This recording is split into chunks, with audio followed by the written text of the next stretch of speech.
All right, welcome in, guys. This is episode 14 of the Altitude Problems podcast. How we doing tonight, Pat? Doing pretty good. How are you doing? How are you doing, the native? Pretty good, guys. Thanks for having me. Yeah, anytime. This is our, our most coveted guest, the native. He's on for the third time, right? Third time or fourth time? Can't remember. Probably fourth. Getting so deep into 2026, man.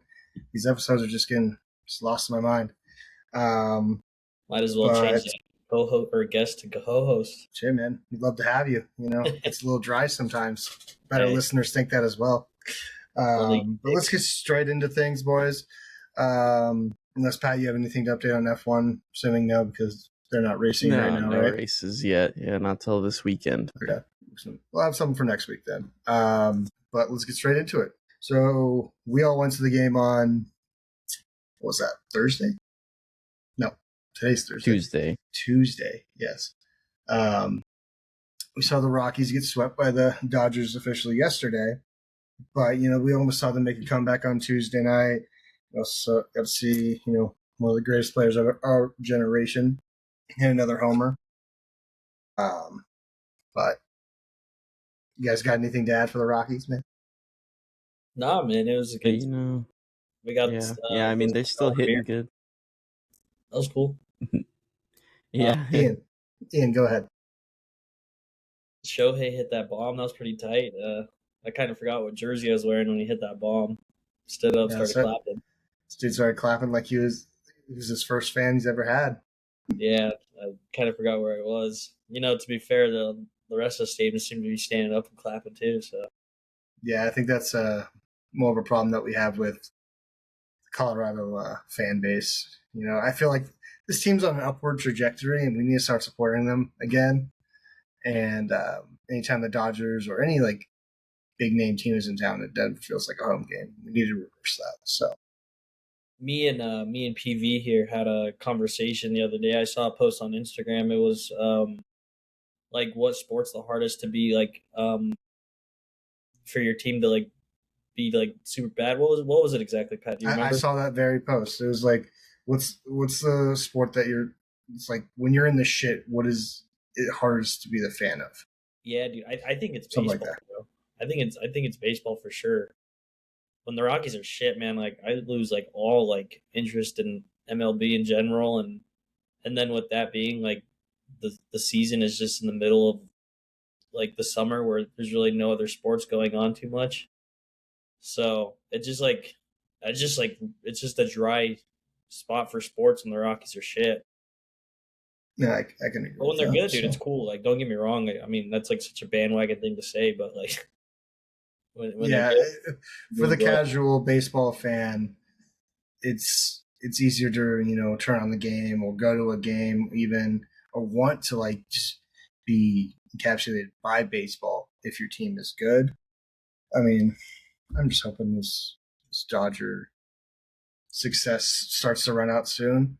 They got a lot of crappy contracts, so I'm not saying it's going to happen this year, next year, but they're going to feel some of these pains from these contracts in a few years, and I can't wait. Yeah, no doubt. Pat, you got anything to add? I think it's good to see the Rockies at least still getting some hits, staying alive in these games. There have been a lot of games that I went to where we almost make the rally. We're still staying alive in these games. We're not giving up, and it's nice to see us at least give the effort to almost make that comeback, because it does make it exciting even if we don't end up pulling through. Yeah, I mean, Rockies were down 4-1 last night, came all the way back, and the seventh tied it up. Ultimately, to lose in extras, because it seems like Rockies just don't know how to get that hit. Feels like late, to set them over. But that's what good teams do, and that's why the Dodgers usually win those. So, anyways, but we're playing a lot better. You like Shafe? He's all right, bro. It just cracked me up. He's like, all those guys in the locker room. Those are my boys. I love Shafe, dude. He gets me fired up. I'll never forget his first ejection when he just takes out the big-ass thing of bubble gum. He just slams on the ground and then starts talking shit to the ump. It's great. Either way, he's got those boys buzzing too. He's got them instilled that confidence. It doesn't matter who's out on the other side of the field. the Rockies can go toe to toe and win, at least offensively. Pitching, No, Yeah, I the pitching honestly don't definitely mind not. extended Mickey at the deadline. I feel like this team.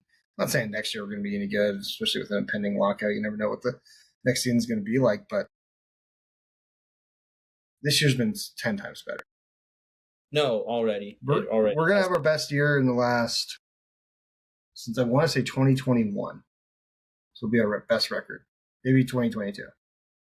Which is not saying much because we lost 100 games for 3 straight years. But, I think once we break that mark of not losing 100 games, it's only up from there. So, anyways, let's get into what we really care about, at least for the next 6 months. So we signed Najee Harris, signed with the Giants. Can't remember if it was over the weekend or just earlier this week. But you guys feel like this is like a pretty impactful signing on the depth of the Giants, or is he just kind of just like, I don't know, he's just there to be there? I think it moves the needle for the Giants. I don't know. I think he's really more so there for depth. I think Scat's the obvious RB1, and I think that they have a decent backup in Tyrone Tracy that they're probably going to rely on more as the RB2, mostly because he's been in the system for longer.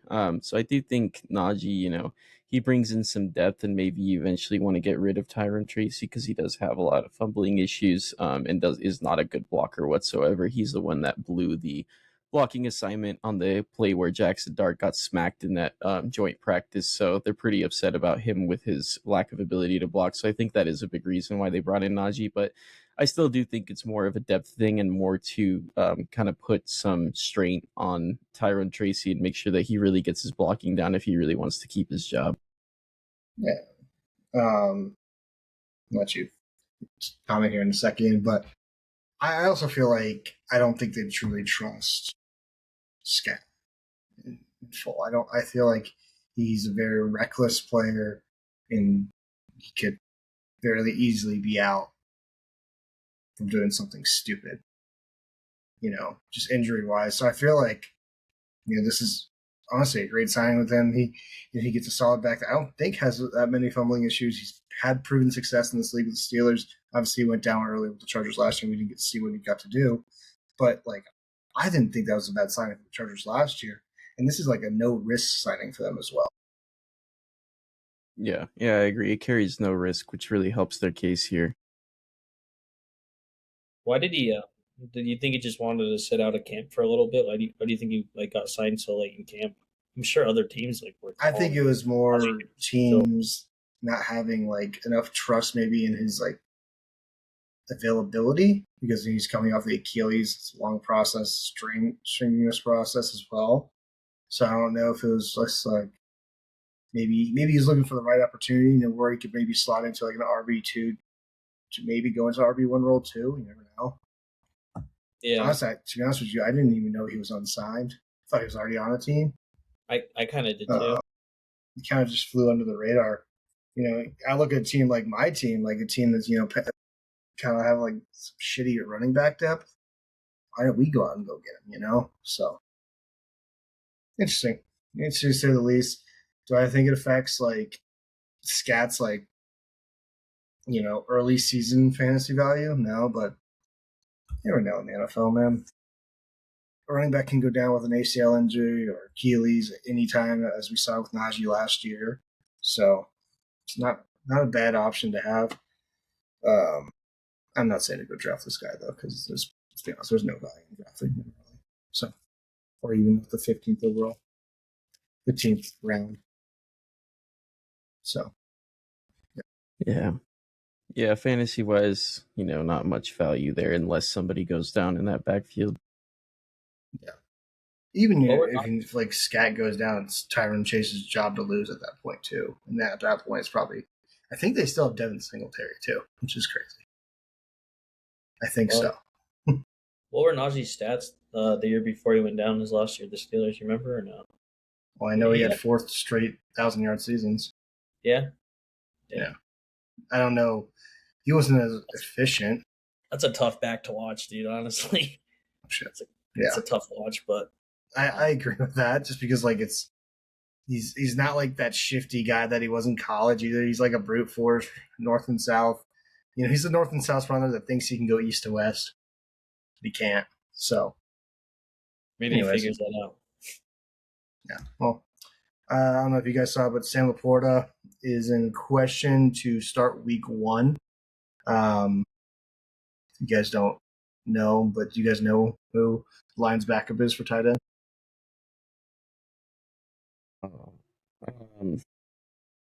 Is it Brock Wright? I think you might be right on that.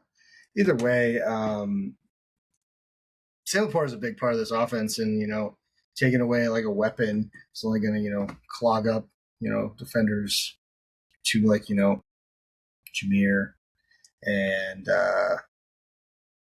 I can't think of anyone's name right now, but Amon-Ra or Jameson Williams. It's it's just gonna, that middle of the field could just go elsewhere. Essentially, it feels like now, especially with Laporta's like this threat as a tight end. You've all seen it. It's usually pretty good, but what do you think of this, Ian? I don't know. I mean, not really. When did he get injured? This week. This week, huh? What did he do last year? Wasn't he injured? I don't think he has as big of a. I think he was injured for a portion, but he wasn't as good of a stat wise that he did his rookie year. No. But nonetheless, he's still a pretty decent top. I'd say probably maybe argue he's a top 10 tight end in the league. Yeah, I mean he's probably top 10. Yeah. I mean, I think this hurts the Lions more than they think too. He's probably a good blocking tight end. He's a great safety valve. I'm not saying like this is gonna change the whole entire outlook of the Lions season or give them wins or losses, because no one player can probably do that except for maybe the quarterback. But it certainly hurts.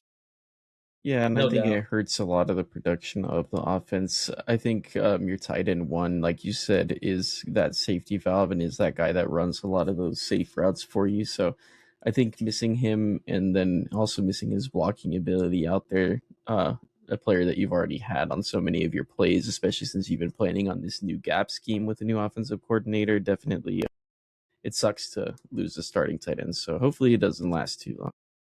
Yeah, and what did they say he's out with? PPR tight end in the league 2 years ago.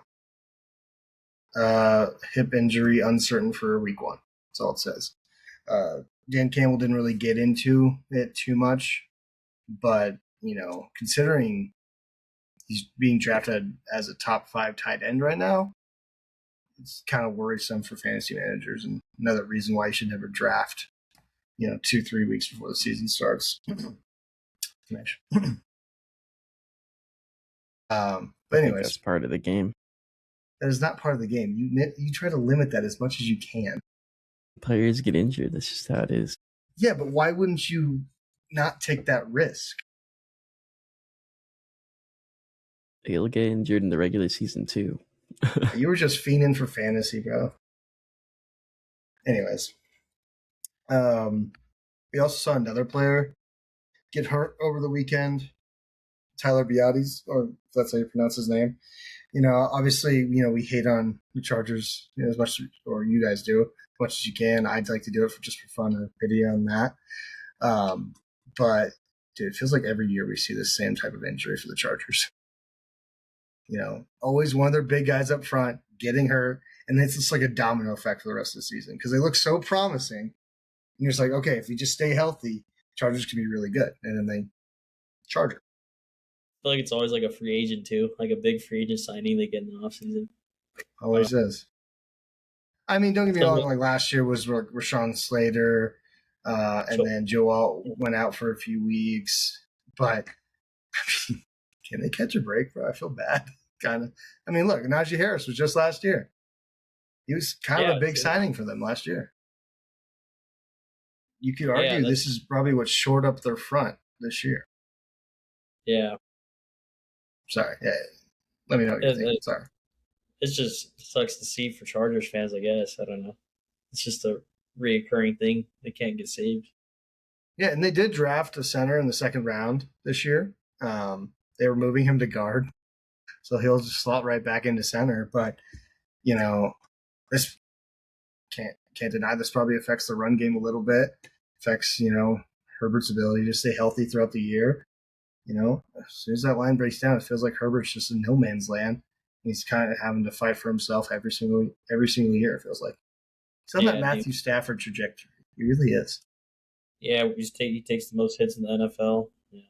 Yeah, like fucking trying to find.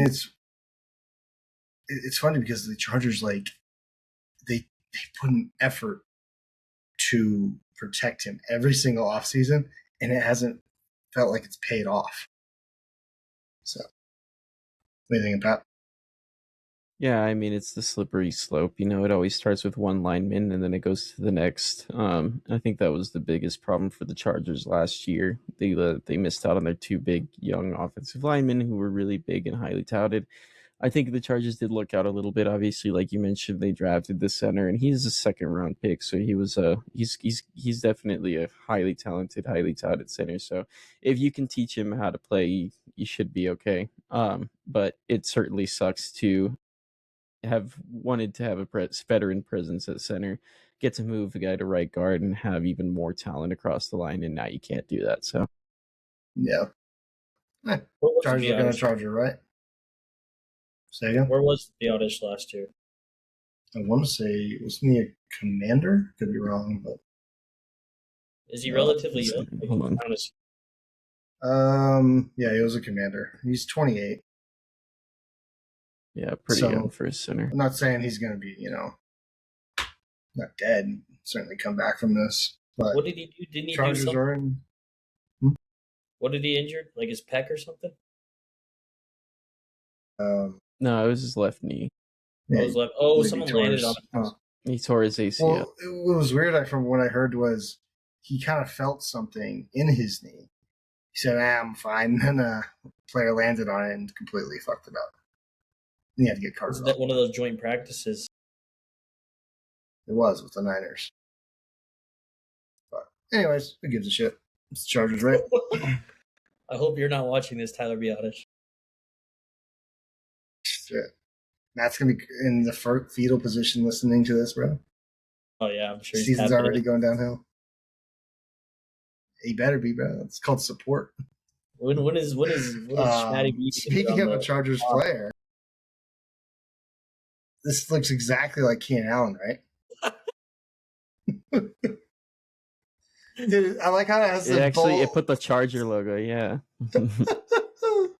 I honestly love this pickup by the Colts. So you're adding another safety valve for Daniel Jones, with what's his name, Alec Pierce coming back from injury, probably going to get slowly worked back in, find his footing. Great guy, route runner. He knows how to play offense. He's going to sit in the zones. He knows how to play the wide receiver position really well in this league for a long time. So I feel like this is a solid ad. Would I go draft him in fantasy? Fuck no. But as far as the Colts go, it's not that bad of a move. I think it adds a veteran presence in that room that I think is really needed. When you look at that receiver room, they're all pretty young guys, but they have high upside.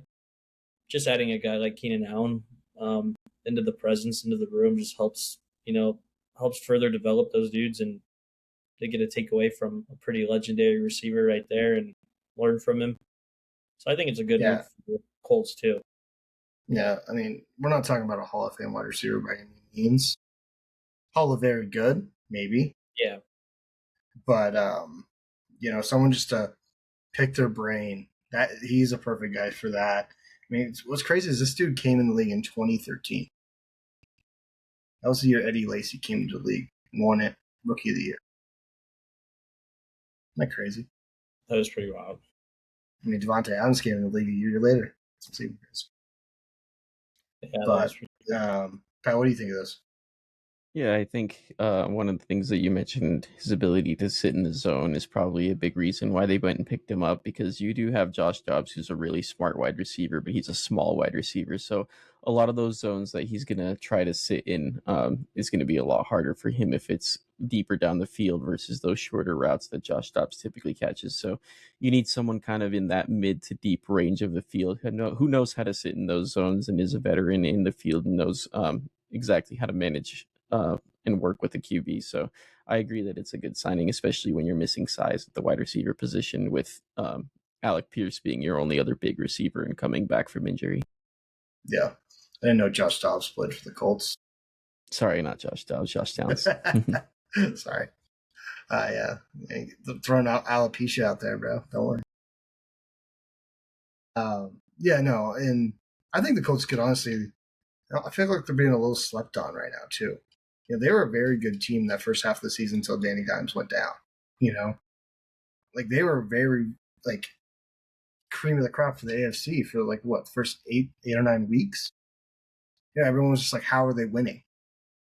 And people consistently lost. I mean, didn't Denver lose to the Colts? Yeah, we lost on a field goal last second. Yeah, you know, like, what was the bullshit? That was a good team. I can't remember. Oh, it was the. I think we got a roughing the passer. No, it was leverage. That was the leverage. Yeah, leverage. You're right. It was leverage. Yeah, give him another 15 yards and whatever. Hey, man. Can't say you guys didn't win on some stuff last year too. Fair and square, man. Just saying. You got, looks like you guys did just fine last year, so I want to hear this. Yeah, right. The 14-3 team complaining about not being 15-2. It should have been 15-2. There's always room for bullshit. Yeah, should have been 17-0. Should have went to the Super Bowl. We would have. Anyways, and then kind of on to our last kind of thing tonight for this episode. Let's talk about some like season futures. I know there's 4 sports and then the NBA trophy. No reason, but we're not really talking about those sports. We're talking about just straight NFL, some futures. I know you guys kind of told me what your your kind of like favorite NFL futures that you're kind of like watching the season. Maybe throw some coin on. But Pat, tell me, let the listeners know what you think in your future. Yeah, I mean, I saw a post talking about Garrett Wilson and his future for the season, and I had to kind of agree that it's something to slam because last year his line was exactly where it is now at 4.5. He ended up getting 4 touchdowns by like week 6, I think it was, really early in the season. He was balling, and then he goes and gets that injury. And then somehow that injury that was only supposed to be a couple weeks ends up lasting the entire season. And he had poor quarterback play even when he did end up playing the 1 or 2 games that he did play on the back half of the season. So he didn't end up finishing with 5, had 4, ended up with 4, even though he had it early. I do think that this year it is an even better opportunity for him to get that 5. However, if he can get that full season under his belt for 1, but 2, I do think that even though it's not a huge step up at quarterback, he is going to have more consistent quarterback play with Geno Smith. And Geno Smith will be able to get him the ball and will be able to get him those touchdowns. So I like his 4.5 touchdown line for futures this year. Oh, dude, I think that's a huge step up in Justin fucking Fields, bro. Yeah. Last year, dude, that was like watching a fucking running back play. Were we all like Justin raising Fields, the Justin Fields signing last year? Honestly, I thought it was a good signing. Oh, about crazy. Some things just don't work out. Justin Fields is stupid, so you can't read a defense. No, he couldn't, dude. He cannot read a defense. Remember that first week, though? Remember that first week against the Steelers? I was like, lost. Well, they fucking balled out, bro. Yeah, he's balling. Lost a 42-year-old Aaron Rodgers. All right, fine. Whatever, buddy. Yeah, anyways, I think that future is like kind of relies on mainly not just the quarterback, it's just him staying healthy throughout the whole entire year. Like you said, he had horrendous quarterback play through the first 6 weeks, and he was damn near at the line already. I think I'm gonna say fucking Geno Smith's the answer, but he's gonna fucking pipe that rock down too. You know, there's not that many receivers in the Jets. And, you know, even if Cade Klubnik comes in, he's going to have to throw it to someone, you know. So I don't mind that future at all, honestly. Maybe sprinkle it up to to 6 if you want some value. I feel like that's even attainable for him too. Yeah, it's even attainable. I like it. But I'll kind of go with mine, and then you can kind of wrap it up with yours.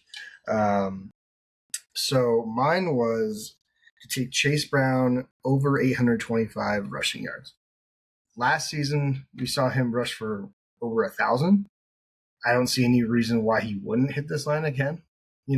I felt like they also started kind of, valuing what Chase Brown brings to the table late in the year. I know I've talked about Chase Brown previously, but Chase Brown is one of my, obviously very high on him this year. I feel like 825 is kind of very, very, just great value. I saw 850 on DraftKings, but 825 on FanDuel, so I'd just snag that if you could. You can. But could anyone give me a reason besides? Because there, you think just them thinking Joe Burrow being back, they're not going to run the ball as much late, or what do you think the logic is that it goes down from 1,825? Maybe they just don't believe in him. I don't know. I was just about to ask you, what do you guys think is the reason for why he couldn't get it besides obviously an injury and missing time? Offensive line.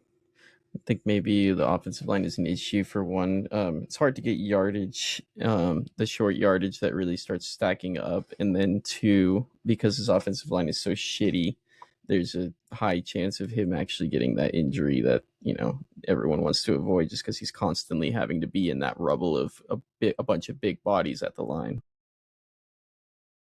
Ian? What do you think? Well, for my pick? No, why do you think he couldn't get that? Why do you think he couldn't get the 825? I asked the question. I don't know. I really don't know. Well, you didn't ask the question. You asked why they're doing it. Why do I think he can't get it? I mean, yeah. I don't think there's any reason he can't get it, honestly. That's what I'm saying. Besides injury, why wouldn't he be able to get this? I like Pat's point about the line. It's pretty logical, but I mean, from what I saw, he had crazy lines last year, or the year before that either. Though, you know what I mean? That's what I'm saying. It's not like this guy was carrying the rock 20 times a game. He was usually less than 15. Maybe I don't know. Maybe what was his all-purpose line at? Probably 1,200 for the year. I don't know. Yeah, he gets a lot of receiving yards. I have no idea what his all-purpose line is. He does catch the ball a lot out of the backfield. He had 437 yards receiving last year. Yeah. So that would add up to 1,200. So he's about right. Yeah, but he rushed for 1,000 last year. Yeah, 200 yards. That was also because they were also forced to use him a lot with Joe Burrow being out, which is also honestly, if you look at his which is what Ian's point. Yeah, he didn't really have to carry the load that much when he was hurt because he came back. What's their schedule look like? They weren't very good last year, so they're going to have a pretty decent schedule now. You should, yes. Relatively speaking, you think you're going to be up in these games, dude, and you hand the ball off to Chase Brown late. But they also so they start off with Tampa. They play Houston, Pittsburgh, Jacksonville, Miami. I wouldn't say that's the easiest schedule. No. And you have Baltimore, Tennessee, Atlanta. Those. I don't know, man. I don't see why there's any reason to. I do like the line. I do like the line. Oh, yeah, I do. He's a proven back in this league, and I feel like, you get that offense kind of humming passing wise, it's just going to open up the floodgates for the rim game. Open up the play action too. Yeah. So, yeah, Ian, let us know what your future is. I'm kind of going with I don't know, it's a odd over future, but Malik Willis over 14.5 passing touchdowns. Yeah, I think that's very feasible for him. In the in the little sample size we saw last year, I thought he played really well against pretty decent teams. I remember that Ravens game, he balled out. He looked great. When he had to come in for J-Lo against the Bears, he looked pretty good. I know the Dolphins are nowhere near what the Packers were, what the Packers receiving core had last year, but I just think with him starting and getting a full season under his belt, I think 15 touchdowns is definitely something feasible. I think it's definitely reasonable no matter what. still like a conservative guy. He's not throwing the ball a ton, and they take that into account. But I mean, 15 touchdowns over a 17-game span. I think he could do it. Devon out of the backfield, man. He's probably going to get some receiving touchdowns. Yeah. I'm not saying they have any wide receivers to throw to, like at all, but Caleb Douglas is emerging, man. He's been big so far. He's made some big catches. It's going to take some time for them to get a solid receiver in there, but like you mentioned, Devon he just catches a few passes out of the backfield with that speed. He's going to get some receiving touchdowns. Greg Dulcich is a big body. He could get some receiving touchdowns down in the red zone. So, yeah, I agree. 15 touchdowns over 17 games. You have to get a touchdown a game, but technically it's less than. But it's definitely very feasible. And I think people are really low on the Dolphins, and that's why the line is so low. But, I think that Malik Willis, like you said, he showed some flashes last year. Maybe if one of these receivers like Caleb Douglas actually does end up stepping it up, they end up being a better team than people anticipate. You think the Dolphins, like you were just saying, Pat, you think the Dolphins are going to be better than what everyone's projecting them to be? Yeah, I think they'll still be bad, but I do think they'll be better than what everyone thinks. I mean, you still have a star running back who's one of the best out there, one of the fastest players in the league.